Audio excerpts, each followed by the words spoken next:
Note sur le texte. Les présentes notes ont été rédigées au crayon par Wittgenstein sur 3 cahiers d'écoliers.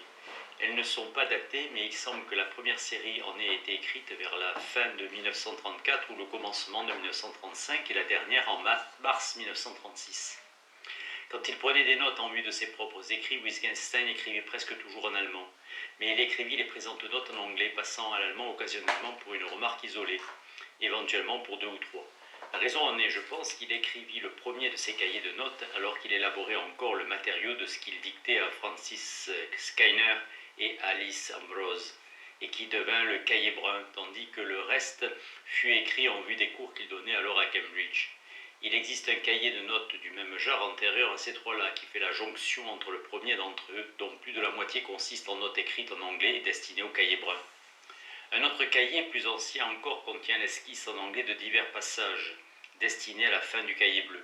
Je dis esquisse, bien que Wittgenstein les corrigea et les modifiât en cours de dictée, aussi bien dans le cas du cahier bleu que du cahier brun.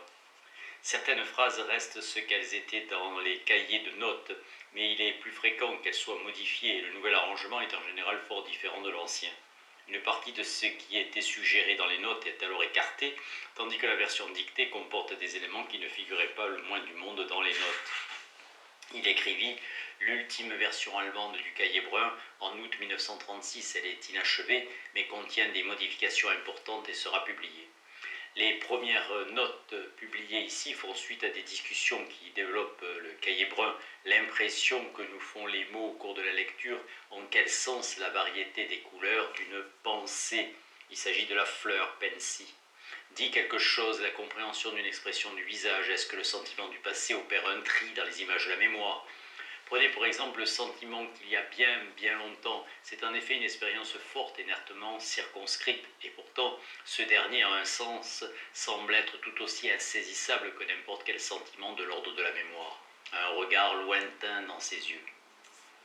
Alors qu'il était encore en train de travailler en vue du cahier brun, que d'ailleurs il n'a jamais appelé ainsi, Wittgenstein se mit à rédiger des notes pour servir à la critique de la théorie russellienne des nombres, critique qu'il développa dans les cours sur les fondements des mathématiques qu'il donna les 2e et 3e trimestres de janvier à début juin 1935.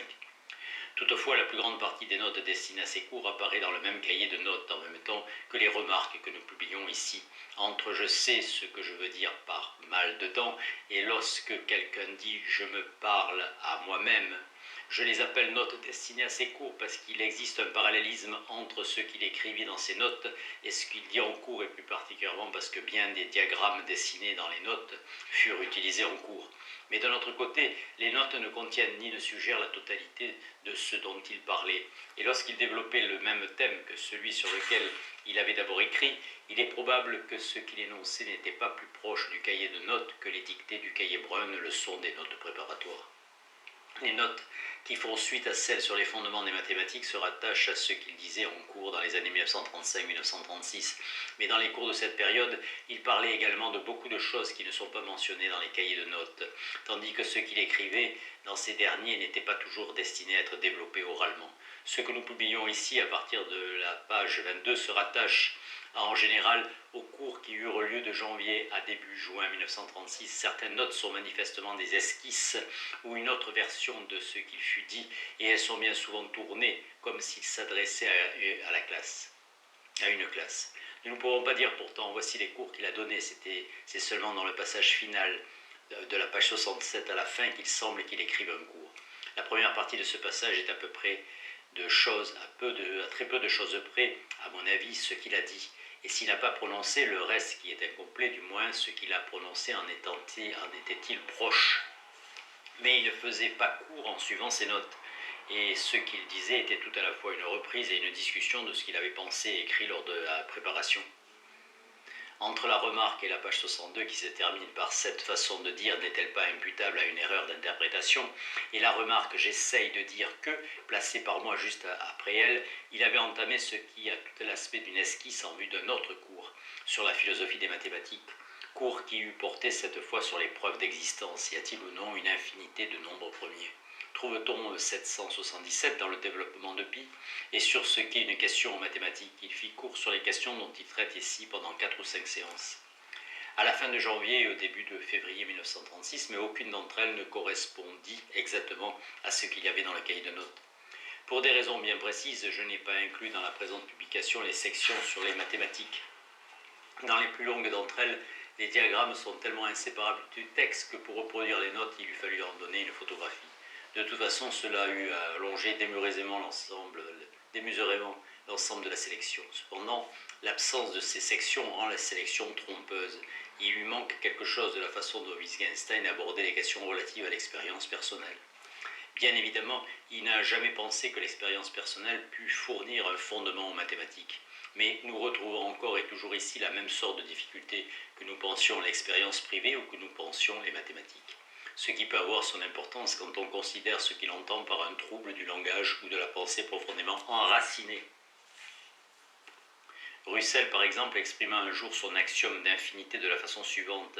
Si n est un nombre cardinal inductif quelconque, il existe au moins une classe d'individus qui possède n termes. Et il ajoutait que sans cet axiome, nous resterions avec la possibilité que n et n plus 1 puissent être l'un et l'autre une classe vide. Supposez qu'il y ait exactement 9 individus dans le monde, alors les cardinaux inductifs de 0 à 9 seraient ce que nous attendons qu'ils soient, mais 10, défini comme 9 plus 1, serait la classe vide. Par conséquent, 10 et tous les cardinaux subséquents seraient tous identiques puisqu'ils seraient tous la classe vide. Expliquant la notation qu'il propose pour l'identité dans le Tractatus, Wittgenstein écrit ce que l'axiome d'infinité est supposé dire s'exprimerait de soi-même dans la langue par l'existence de noms en nombre infini, pourvus de significations différentes. Dans une telle expression, il n'y aurait rien de semblable à la phrase de Russell « Il existe une classe d'individus qui possède n termes », qui n'aurait aucun sens. Russell a besoin de cette phrase parce qu'il analyse le nombre cardinal 10 comme une fonction satisfaite par exactement 10 arguments différents et il croit que nous pouvons demander si une telle fonction existe. Or, nous pourrions montrer que 10 et 11 sont des signes pourvus de significations différentes en construisant chacun d'eux dans une série formelle de nombres cardinaux.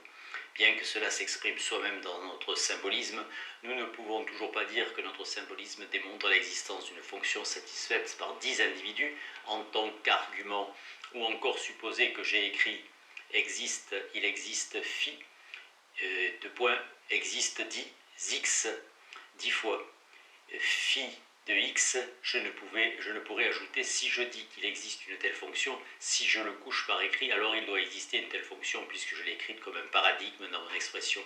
Le paradigme exhibe ce que je suis en train de dire, mais il semble qu'ici je le traite à la fois comme un paradigme et comme ce dont il est le paradigme.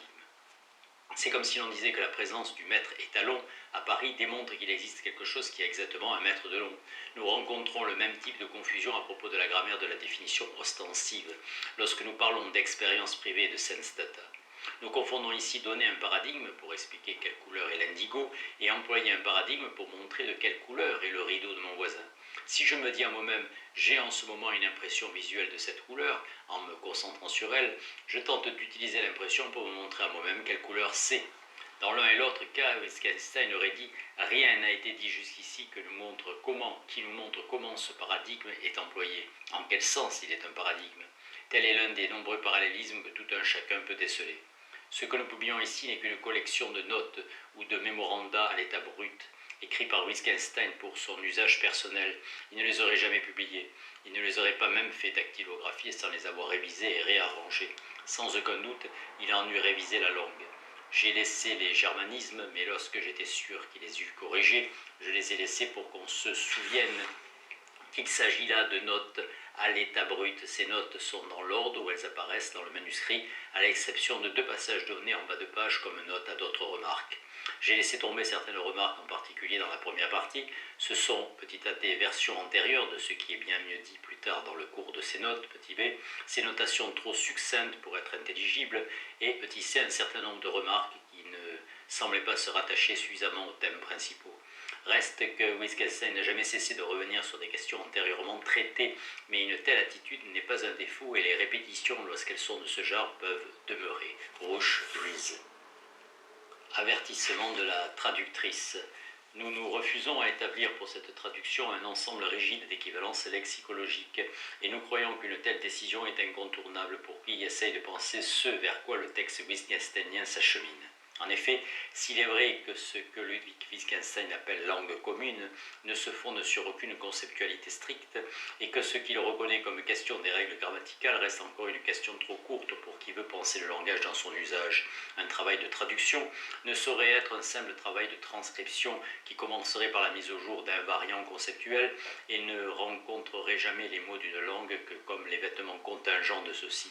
Si par ailleurs, et nul n'en doute, l'approche proprement wittgensteinienne des questions philosophiques est entièrement comprise dans un questionnement sur le langage tout attentif à repérer les équivocités du langage métaphysique, à montrer comment la volonté théoricienne de fonder les mots sur une conceptualité qui en fixerait une fois pour toutes le sens finit par aveugler le discours métaphysique sur cela même dont il parle.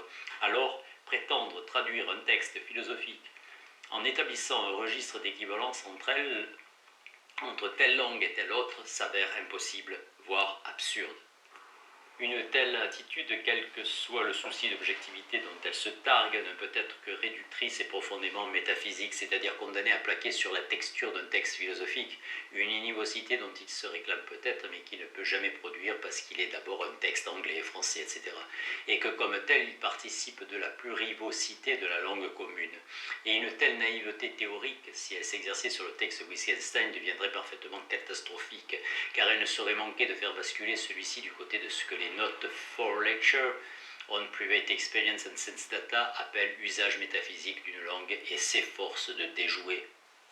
Nous ne prétendons pas pour autant dire que le texte wittgensteinien comme tel échappe au registre métaphysique de l'écriture. On le verra très vite, il se met dans une conceptualité qu'il importe le plus souvent de l'empirisme logique et de ses talents syncrétiques. Mais immanquablement, il soumet ce matériau à une micro-analyse qui constitue selon nous l'essentiel de la brèche wittgensteinienne et qui a pour efficace de détourner de leur terrain d'origine tous les concepts dont elle s'occupe. Par exemple, la notion de sens datum est ici ce par quoi l'on instruit le process de l'idéalisme de la subjectivité. De les faire travailler jusqu'à ce qu'ils laissent enfin apercevoir les équivoques qu'ils recèlent, de les restituer finalement à la langue commune et à l'arbitraire des décisions qui sont les siennes. La traduction se doit donc de respecter autant qu'elle peut cet état de nébuleuse de la langue vers lequel la conceptualité philosophique était si inlassablement rappelée. Sans cela, le texte wittgensteinien dans sa traduction a bien des chances de devenir parfaitement illisible ou d'être rabattu sur une trivialité telle qu'elle annulerait toute possibilité de le lire comme texte philosophique.